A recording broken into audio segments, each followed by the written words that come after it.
How long have you guys each been working at the City of Tampa? And then I have a follow-up question is, what have you learned in those years that, you've implemented or plan on implementing?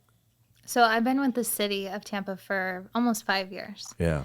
And I guess like the solid waste industry, what I love about it is you never stop learning. From the outside, people think probably like it's this gross industry of where you just deal with trash. Mm-hmm.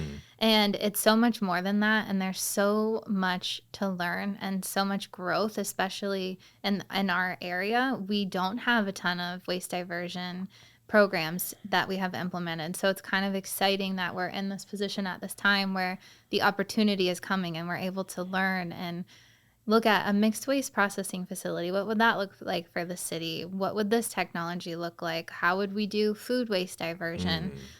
So that's been one of the coolest things that like you just said, I went to a conference last week. I learned so much that I had no idea about. Yeah. And I've been in the industry of solid waste for around 7 or 8 years now. So. And there's a ton of focus on this subject, which is really cool. Nationally and internationally, like the whole world is looking at plastics and waste and trash, garbage, whatever you want to call it in general, because it's getting to a point where you see pictures of, like we talked about, the garbage patch in the Pacific Ocean, and it's like, okay, we need to figure this out. There's like 8 billion people on planet Earth. We all produce a lot of trash. We do. Too much. How do we deal with it? We're too trashy. Yeah. But yeah, I mean, it's definitely seen more of a shift and more presence in people's minds and what consumers' minds and what they want to see businesses do. So it's really a cool time because it's never been as publicized and as desired to have waste reduction or environmental initiatives. So it's been fun to be in the industry during this period of like publicity almost for trash. Trash is finally getting some of the attention hot that new it thing, needs. I guess. I mean, sometimes it does catch on fire, so it can be hot. Yeah, y'all are burning it every day, 24/7. What about you, Edgar? How long have you been with the city? I've been with the city for 6 years. And before that, I was not in the solid waste industry. So just like Shelby was saying, I came into the solid waste industry and I continue to get inspiration and find a spark every time we go to a conference and we see other places, what they're doing, what can we do better. But before that, we were both, I think, in the animal care and animal education industry.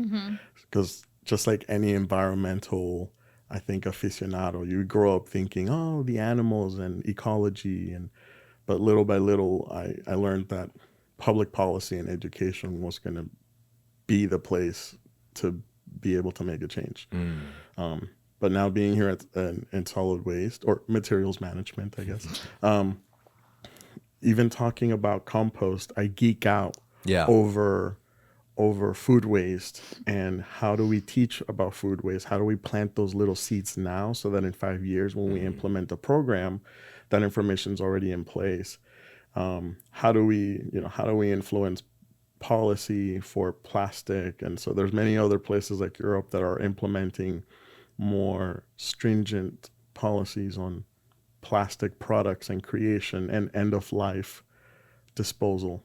And then looking at this photo is going over here to the waste energy and seeing the pit that's around 30 to 35 feet deep, full of garbage all the time is always an inspiration.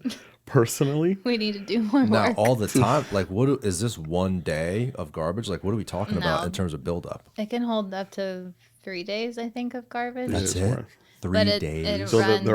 they're always using the claw to mix it up so it's all homogenized, so it burns evenly, so that there's not one type of material all at once.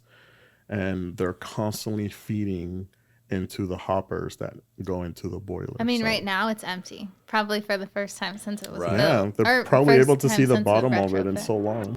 If you enjoyed this clip, click here for the full episode and make sure to subscribe. Thank you guys for watching.